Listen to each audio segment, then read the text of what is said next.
First of all, thank you guys for allowing me to speak today. I'm actually covering for Judy Anderson, who was supposed to speak, but she had a family emergency. And I see we're running short on time, so I'm going to try and present the information as clearly as possible. And then if you have additional questions, we can follow up with you individually. So we're going to talk about repellents. And I do work at Duke in the International Travel Clinic, and it's great that I'm following Scott's presentation about diverting staff in the era of COVID, because right now I'm very busy helping with the Duke employees who are part of exposure groups and getting them tested for COVID and returned to work safely. And so I'm managing a call center. So that's what I'm doing with my time now. But and international travel obviously has slowed down. So why do we care about repellents? We obviously want to prevent bites and prevent disease that can be carried by vectors. And there are lots of emerging diseases that are expanding. And there are things that we can do, especially when traveling and in your own backyard, to protect folks from bites. And I think it's important to this group to think about what your role is in educating the public in whatever domain you're working in. And so I want to make sure we cover some of those areas. So it's not the CDC or the FDA, it's EPA that is actually regulating what is a registered product to be able to use on humans. And it needs to be an active ingredient when folks are asking you about what to put on. And it needs to be tested for safety and efficacy. So if it's EPA registered, and this tiny little number and letter section on the back of a bottle will show you whether it's registered or not. And that's the first thing you should ask someone if they're asking you about whether something is safe to use and effective. So again, it's the EPA that regulates it, and there's no age limits except oil of lemon eucalyptus. It must be used on children of 3 years of age and up. These are a list of the EPA registered actives, and I'm assuming these slides will be available to you after the presentation, so I won't read the slides to you. So DEET's been around for a long time. And it is the gold standard that we use, the most widely studied method of preventing bites. And so the concentrations go from 5 to 100. So the higher the concentration doesn't mean it's better. It just means it works longer. And then there's a threshold at which the concentrations must start in order to prevent those pesky things to avoid, like ticks and the Aedes aegypti, the Aedes mosquitoes. And so there are now sustained release products that you can put on like a lotion, and that'll give you up to 12 hours. So we really want to think about how much time are you going to be outside? If you're sleeping outside, then you probably need a 12-hour coverage product. And so you just want to ask, are you going to the beach? Are you just worried about mosquitoes? Are you worried about ticks and mosquitoes? And will you be out for 2 hours or 6 hours? And so we'll talk about concentration related to that. So actually the AAP guidance, which has been out since my daughter was born, and she's now almost about to go to college. She's a senior, if we can just get through this senior year with COVID. So it's been around for a very long time that we can put up to a 30% concentration of DEET on a 2-month-old. And I go to a lot of conferences and talk to a lot of nurse practitioners and PAs and nurses, and this is not a very common thing that folks know about. If you ask them, what do you think the guideline is, then they're going to say something like, you can use it on 2-year-olds or 3-year-olds. And so I think we could do a good job of educating. We obviously want to try to prevent bites. And so a 2-month-old out in the woods would be an unlikely situation, but should they find themselves there, we'll talk about application process for kids, but they need to know that they can use it on a 2-month-old and up. So this is just another grouping of types of products that we can use. And the instructions are the same as with DEET. You want to wash whenever you return inside. Same thing for children and adults. And again, 2 months of age and up for these two products as well. This was that 3-year and up one that's different than the rest. The oil of lemon eucalyptus, it repels, mosquitoes, flies, gnats, and ticks. And this has been around since 2000. There's lots of products with oil of lemon eucalyptus. These are some other registered ones. There's one at the bottom that's not on market yet that you may or may not have heard about. So I'll just call your attention to that. This is the AAP and CDC guidance. Again, it's the 2 months of age, 30% concentration for those. And so basically, once you get up to the 30% concentration, it gives you 8 hours of prevention. So as you start to go up to like 50% or 100%, you don't really get much more time added above 30%. So that's really where they did the testing, and we're concentrating on knowing what the 30% concentration will do. And knowing about what the concentration is key. As I said, higher is not better, it's longer. So realizing that your protection times are shorter for ticks than mosquitoes. The 80s group is hard to prevent, as we know. So you want to pick that concentration to match the time of exposure. So all the concentrations of DEET will repel mosquitoes, but starting with that 25% or higher is where you'd want to begin if you're trying to get the pesky ones prevented. And then this is a great slide just to give you an idea of how much time you're going to be spending outside and what level of prevention you're going to be gaining. So for example, if you look at a bottle, the one that's the green bottle, that's pretty typical. I don't endorse any products, but just to give you an example of how to read a label, there's a green bottle, it's called Deep Woods Off, and that is a 25% concentration.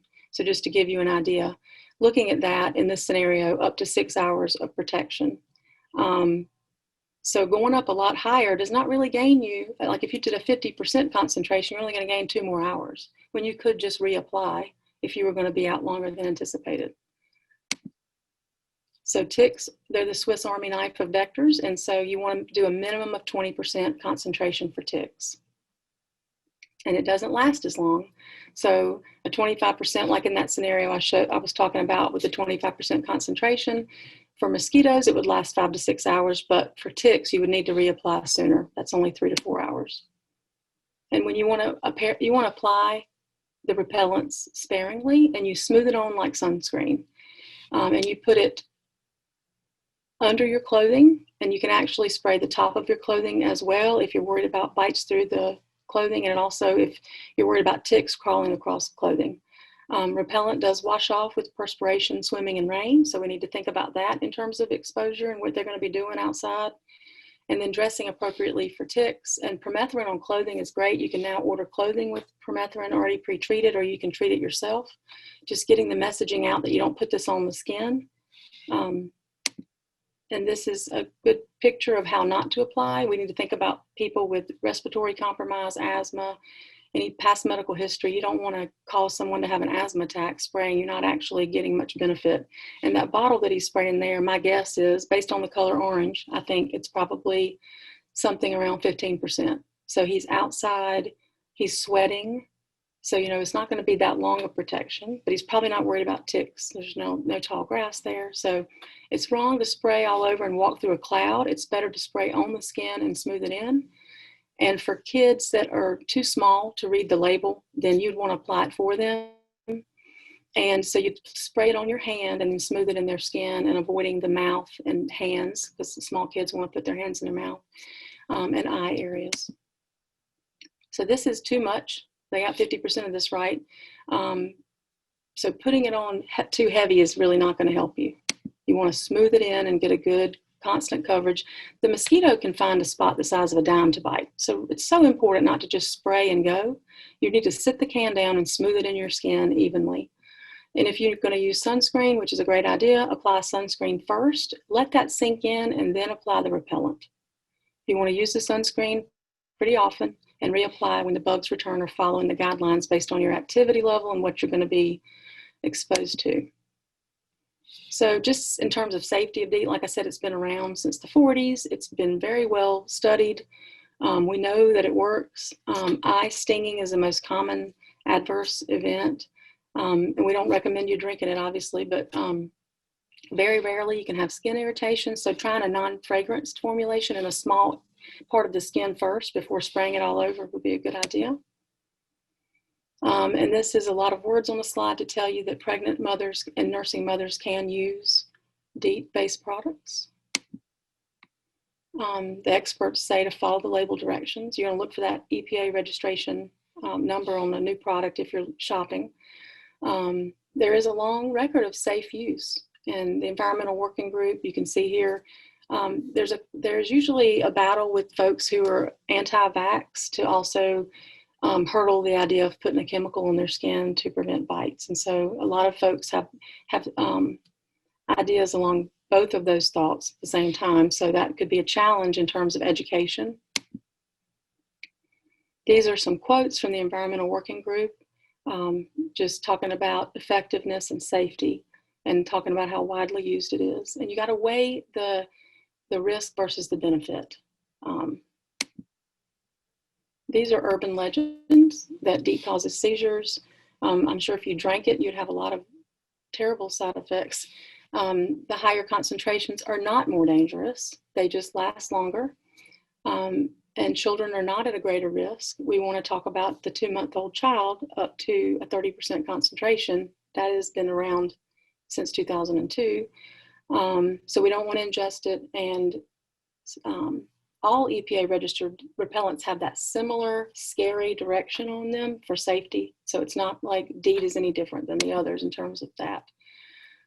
These are other urban legends, and you can read through these. The wristband products, I love the thought of this stuff working. It would be fabulous. But if the wind is blowing at all and you're not moving, if you're moving or the wind is blowing, then it's not going to work. And an app on your phone is not going to help you.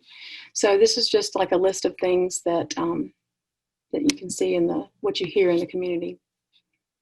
West Nile virus is scary, and people are not even familiar with it, that it's still around. And so people don't understand with Zika why condoms are important, because it is the first sexually transmitted vector-borne disease. And so making sure that people understand they need to use condoms even after travel to prevent birth defects. And talking about the people who don't want to vaccinate, who also don't want to use repellents. So thinking about that special population and approaching them differently. And then traveling, if you say, are you traveling? But some people are calling it going home because that's where they're from. And it's more of a translational and cultural dialect. So people may not understand that you're talking about leaving the country, not just traveling, because it may not be a good definition for them.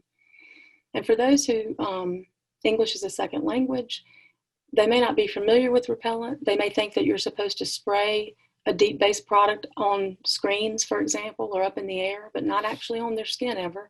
Or even they may think they need to spray it after the bite. And we really just want to cleanse that area and not spray after the bite. You want to use it in a preventative way.